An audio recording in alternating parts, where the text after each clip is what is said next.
Yeah, let's send it.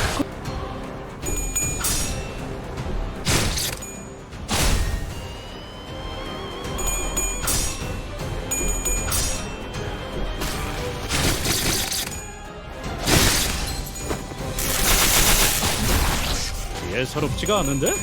아주 작살을 내놨어!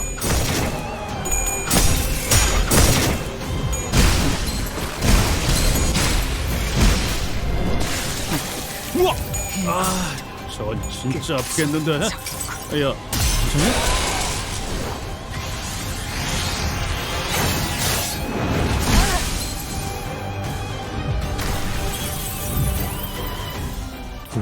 What the hell? This is BS! I hit the button!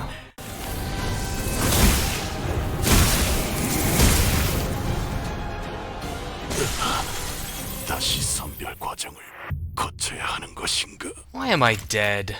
How the hell does this game even work? Huh. How does this game even work? Limbus Company is a game that seems pretty simple on its surface. You match the colors, or you match one color to another, or you just hit the button.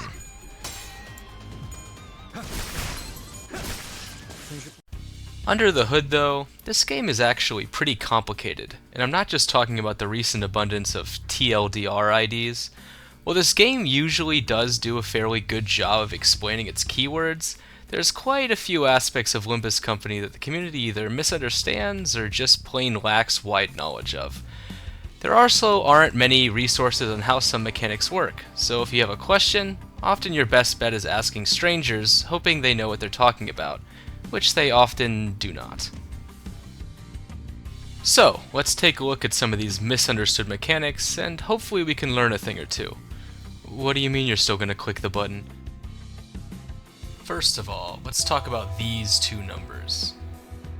Now, even the newest Limbabs can probably tell you that a difference of 3 offense level means +1 clash power.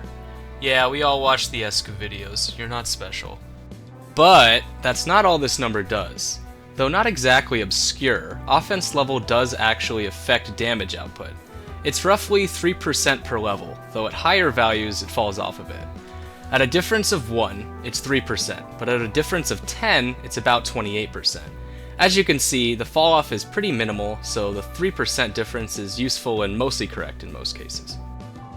When judging IDs, people seem to sort of gloss over offense level a bit. Compared to an ID with a +2 offense level, a +5 ID like W Corp Ryoshu essentially has a permanent +1 damage up and clash power, which is pretty noticeable. Ryoshu specifically gets a bad rep for her mediocre 9 rolling skill 1, but given the clash power from her offense level compared to most IDs, it's actually pretty alright, and does a pretty impressive damage for skill 1. However, the less understood of these two numbers is probably defense level. Now, again, most people know that defense level reduces the amount of damage you take from enemy skills. Just like offense level, it's roughly 3% per defense level, with the same fall off at large values. So having 3 lower defense level is roughly equal to 1 fragile. And an ID like Rabbit Heathcliff compared to someone like Diechi Rodion is essentially rocking more than 2 fragile at all times, which is absolutely noticeable. In my experience, the most misunderstood aspect of defense level is definitely how it interacts with defense skills. Rather famously, using an evade against a much higher level enemy is a pretty good way to try and deal with a skill you otherwise would have no hope to clash against. For example, here's a level 1 Butler Ryoshu evading this level 30 abnormality just fine despite a difference in offense and defense level of over 30. And that's what I thought was the extent of it. Your defense skill power can't go down and your opponent's clash power can't go up. Case closed, right? Doesn't affect your skill, right? People online said it does, but there wasn't anything specific that I could find. But just to be sure, I tested it. Here, we have my level 28 LCB Sinner Honglu, up against a level 1 Rat from Kanto 1.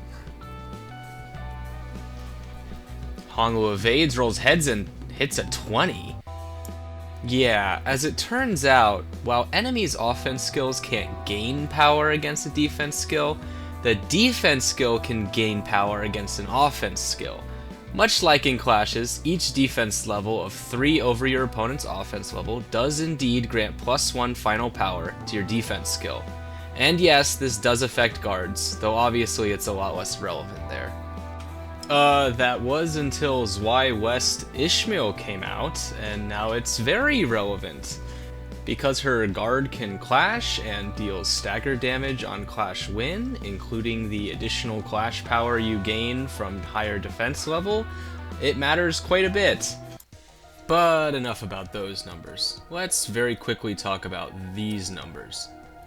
Many players don't have a great understanding of how the order of attacks is determined. First of all, clashes are resolved from left to right on the dashboard. Simple enough.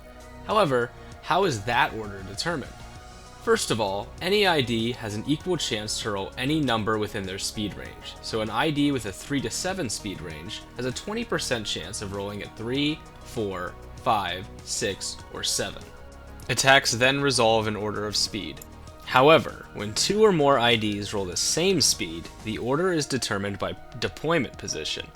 If Ryoshu, Otis, and Yi-Song all roll a 6 on speed, and Otis is slot 1, Yi-Song is slot 2, and Ryoshu is slot 3, then the order is Otis, Yi-Song, Ryoshu. 나는 이 왕좌에 묶여 홀로 통치하는 자일지니.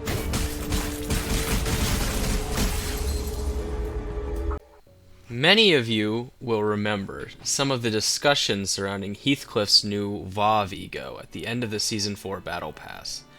Being our third WoW with a base attack weight of 7, it was good on that fact alone, but it also had a unique, very interesting status effect tied onto it. For some reason, the entire community, possibly due to the opinions of a few content creators, sorta just wrote this effect off, since it didn't seem to synergize very well with Arcliff or Pequod Heathcliff, and decided it was probably going to be good specifically on a future Heathcliff ID. And then, basically nobody talked about it ever again. I'm exaggerating a bit, of course, but people really don't talk about this ego as much as they should. It's not nearly put on the pedestal that Sunshower and Blind Obsession are, and as a consequence, a lot, and I mean a lot of people completely don't understand how Before the King and Binds effect even works. I've seen at least 5 different explanations on how this effect actually works, and literally none of them were correct. I am convinced that knowledge of this ego is like esoteric elder lore held by only a few railway hyper-optimizers or something, because this is nowhere online. Until now, I guess. First off, as the skill states, it deals 100% of the resulting coin value on hit as affinity/type damage to 2 other enemies. So, having a big hit against an enemy in which you have a ton of damage up, offense level up, and skill damage multipliers, like Wild Hunt Skill 4, will not actually do any more damage to other enemies. It's just the coin's value. So while plus coin boost and power up will affect it, damage multipliers will not. However, this is type/affinity damage, so it can be multiplied by an enemy's resistances, though not by things like fragility. Coin value, by the way, isn't this number, it's the total number on the skill after each coin is rolled. So no, Suncliff's skills don't do negative damage, despite the individual coin's value being negative. Secondly, many people will confidently state this effect only applies to either the first coin, or the last coin, or sometimes the first skill Heathcliff uses. This is all nonsense. This effect applies to all of Heathcliff's coins and skills he uses that turn. This confusion likely comes from the change report PM put out that used some unclear language. The fuck is a final coin value? So the more coins or skills Heathcliff has, the more value you get out of this effect. Lastly, and perhaps most importantly, is how this effect works with skills that have attack weight. Now, you might say, but Spooks, it doesn't work with attack weight. It says right there in the first line. And you'd be half right. It doesn't work on another Binds or AEDD, for example. However, it definitely does work on skills that gain attack weight if their base weight is 1. Heathcliff himself has 2 of these skills, both of which are NV/skills. She Heathcliff's skill 3 and Wild Hunt's skill 2. And it's with these skills that Before the King in Binds goes absolutely crazy. For each target of the skill, up to 4 in the case of Memorial Procession, Before the King in Binds' damage is applied. Yes, you heard that right. You can apply this damage 8 times per coin, giving it affects 2 targets. That's pretty insane damage. Like, it completely blows basically any other ego out of the water in terms of total damage potential. In this clip, without even really needing any setup, I was able to hit multiple enemies 3 times per coin. This just makes it completely cracked for clearing out swarms of enemies or bosses with a lot of body parts like the final boss of TKT. This damage is applied sequentially too, so if one target is killed by 2 instances of the damage, the other 2 will simply target somebody else, if possible. This damage can even apply to enemies taking damage from the skill itself, though they cannot take every instance as they are prevented from taking the damage caused by their own hit. This damage also isn't counted as skill damage, so it can be useful in killing off enemies who revive, like Envy Pekatulum K-Core Ponglu.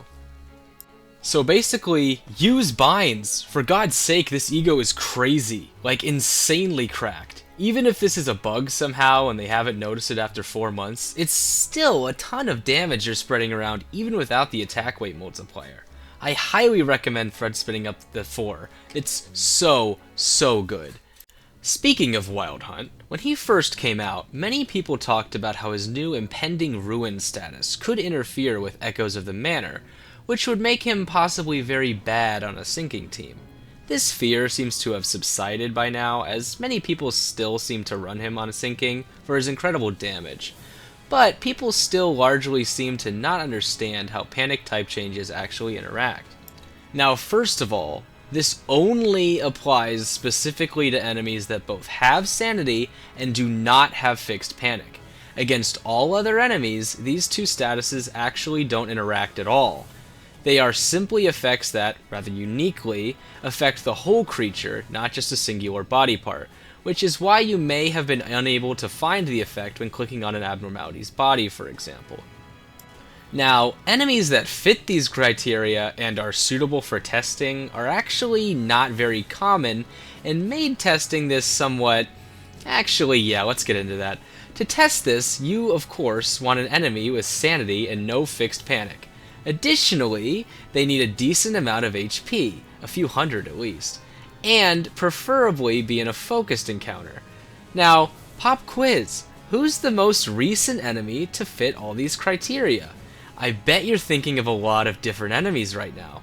Maybe this one, or this one, maybe one of these, but no, most named enemies have fixed panic, and the few that don't are almost always in unfocused encounters. The best testing subject I could find was all the way back in Miracle in District 20, Santata, who maddeningly is at the end of a 3-stage fight, which I had to redo like 12 times to get the data I needed to fully test how this worked. Anyway, it's really quite simple. The higher count applies the panic type. Otherwise, the most recently applied effect does. So if Wild Hunt goes first, applies Ruin, then Butler Faust goes after and applies Echoes of the Manor, Echoes will apply. Given how uncommon it is to fight an enemy that has sanity and no fixed panic, and that you'd actually want to bother applying a panic change or 2, this really isn't all that useful to know, at least currently, but it's kinda neat, I guess. Last up, I want to take a quick look at Time Moratorium. This effect was all the rage for like a week, back when the T-Corp sisters dropped a few months back. But it was mostly just screenshots of Dawn hogging a pretty hilarious amount of damage from the rest of the team. Since then, maybe you've seen people use it to absolutely destroy the Dreaming Electric Sheep in a couple turns? We all know it's great against Sloth Fatal enemies, but like, how great? I've seen 2 explanations of this effect. Some people say the damage you deal is recorded as if it were Sloth damage, then a multiplier is slapped on after the effect applies. and the raw number is applied to the enemy, no different than if you'd attacked them with a sloth version of whatever skill you've used. Others say that it's recorded normally, then that raw damage number is simply reapplied as sloth damage. Now, these two things may sound similar, but they can be massively different, as in the latter case, against a sloth fatal enemy, if you use a sloth skill then reapply said skill's damage as sloth again, you do a staggering 4 times damage before even applying the additional multiplier, or 1/4 against sloth ineffective enemies. Well, it's the latter. So, a sloth skill into a sloth weak enemy under time moratorium will do a base of 4 times damage, plus usually an additional 1.3 times damage. So, it really is a silver bullet against sloth weak enemies. That being said, even against neutral targets, it's kinda like 3 fragility. So, if you couldn't kill the enemy in 3 turns anyway, it's actually pretty great, especially since it lasts multiple turns. I think this is actually a pretty underrated use case for T-Corp Rodion, since she can apply Moratorium without needing any tremor support, and multiple turns of 1.3 times fragility is very, very powerful, especially given it can stack easily with other sources of fragile, like Ryoshu's Force for the Flames, Quick Suppression, and Gaze. And she has self-speed control. This is obviously just a short list, but I'd love to test and better explain a lot more obscure mechanics in this game. If you think of one, please leave a comment. If you've learned something, please leave a like. And hopefully, Season 5 brings plenty of new weird and strange mechanics that I can sink my teeth into.